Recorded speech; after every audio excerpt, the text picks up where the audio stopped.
What's the crack, everybody? Cards Everywhere here, bringing you another weekly league deck profile. I've tried to build a meta, anti-meta sort of deck. It does use a lot of the meta cards at the moment, with a few personal choices. So I'll give you a quick rundown of the deck, and we'll bring it into a game to see how we do. So first up we have Planet X. On the play, if your deck has 9 or fewer space cards, your space cards, wherever they are, gain 14 power permanently. If your deck contains exactly 4 space cards, give them an additional 14 power until played. Next we have HD. At the start of a turn, this card loses 50 power until played, so we do want to play this card as soon as we draw it. Next we have Supermassive Black Hole. On the return, for every non-space card in your deck, give your space cards, wherever they are, plus 3 power until played. Next up, Eris.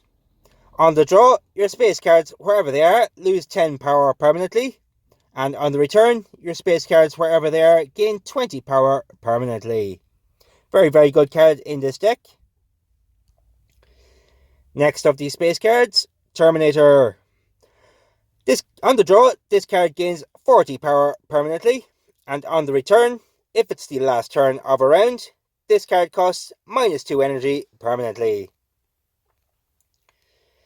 Next we have these sort of anti-meta cards, Starshade. On the play, 5 random opponent space cards, wherever they are, lose 20 power for 2 turns. And on the return, if your deck has 5 or more space cards, 5 of your random non-space cards, wherever they are, gain 15 power until played. So it is a very good card against the current meta. There is a lot of space cards running around. Next up we have Godzilla. On the return, this card gains 20 power permanently.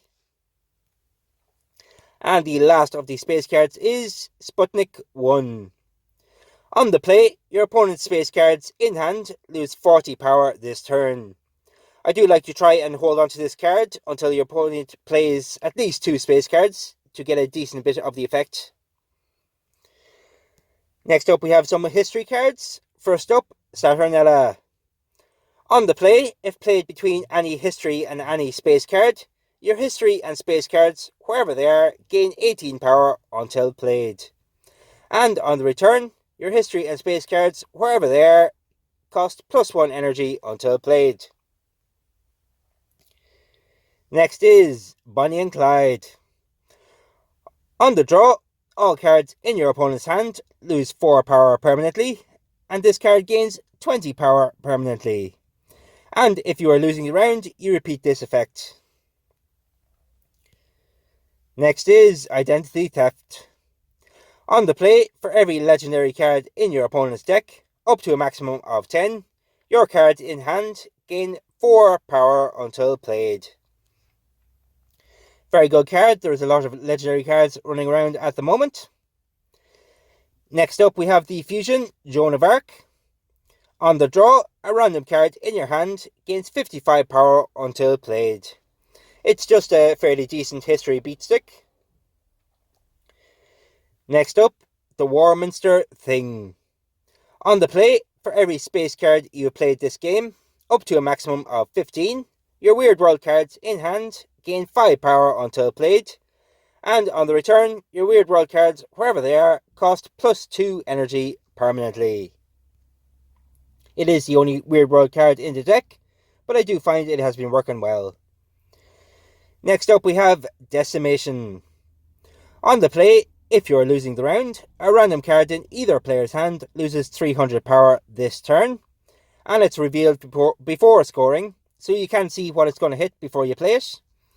It's a bit of a dodgy card to play, but I have found it quite useful for me in this deck.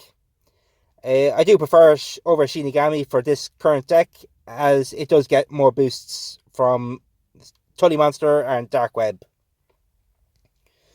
Next, the last history card, Emperor Yang of Sui. On the return, your cards, wherever they are, with 4 or less space energy, lose 20 power until played. Your cards, wherever they are, with 6 or more base energy, gain 10 power until played. And your cards, wherever they are, with 8 or more base energy, gain another 10 power until played, and cost +1 energy. Next is the staple card for this week, General Sherman.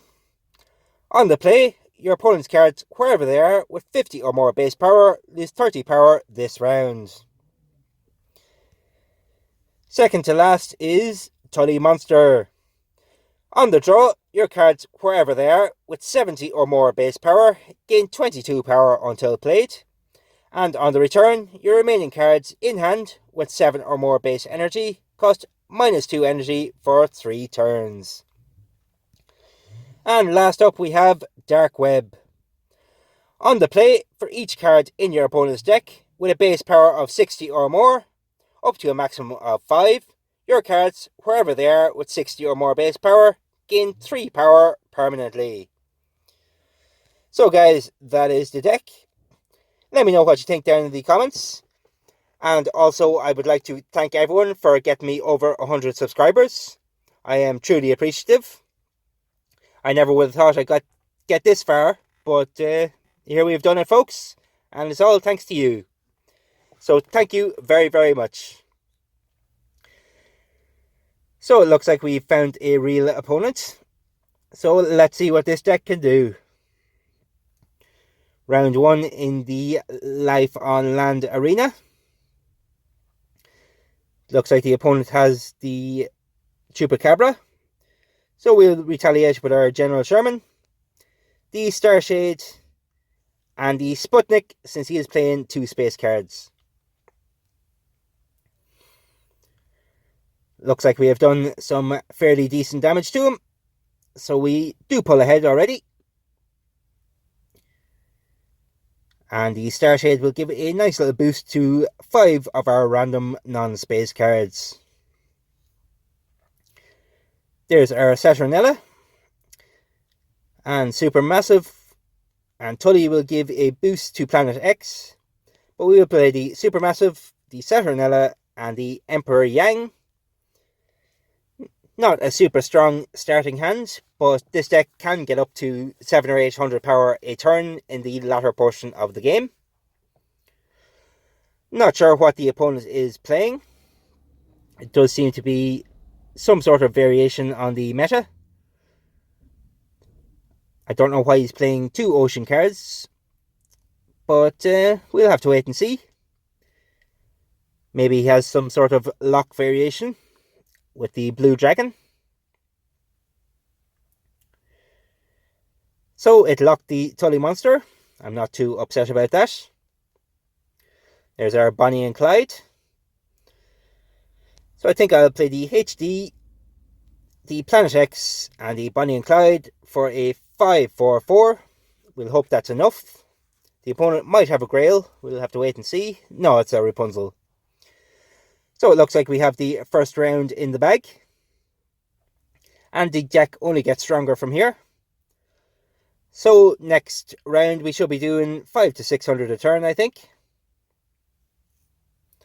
And we do have the Arena bonus for our Tully Monster. So there's the Joan of Arc. So I think we'll get Godzilla, the Identity Theft. I think we'll play the Dark Web for the permanent boost. So we get the full effect from our Identity Theft and the full effect from the Dark Web. The opponent does have the Sherman and his own Theft and Dark Web. But we are ahead already. So that bodes fairly well for this round. It does seem the opponent is just playing a weaker version of the meta. But that's perfectly okay with me. So we'll play the Terminator. We get Joan of Arc and the Tully Monster around. It's a 470 turn, not the strongest. I do not know why the opponent is playing El Dorado in this current meta. It's absolutely not needed whatsoever. There are much better choices for cards he could be playing. But we'll leave him at it. So we're going into the last turn of the round. There's our Eris. We get that around. The Starshade and the Warminster thing for a 329. Hopefully he doesn't hit anything too good with Shinigami. That's the best card he could have hit. So I'm not sure if we did it. Oh yes, we did. So there's round 2 in the bag. And a permanent 20 boost to all of our space cards. And a 15 boost to 5 of our random non-space cards. The opponent did have the Kettering Bug, so we will be playing at minus 11 power to all of our cards for the next 2 turns. So let's see here. We have the General Sherman, the Supermassive Black Hole, and we'll get rid of the Sputnik. I would have preferred to play it on when the opponent plays more space cards, but I do want to hold on to the Decimation if needed. But we are ahead, and the Supermassive Black Hole will be boosting all of our space cards. So I do have a fair bit of confidence in this round as well. There's our HD. So we'll get the HD around.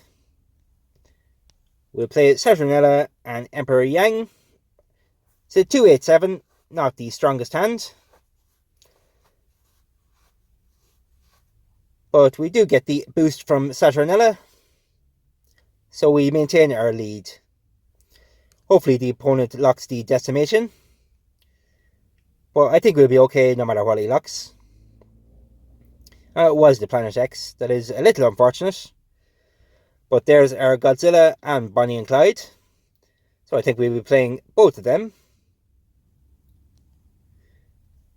for a 528 plus Identity Theft boost.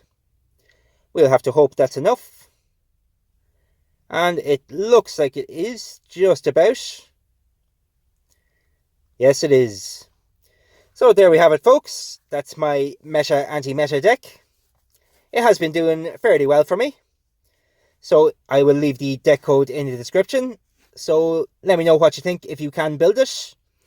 Leave it down in the comments. And don't forget to like and subscribe if you are enjoying the content. And Cards Everywhere out.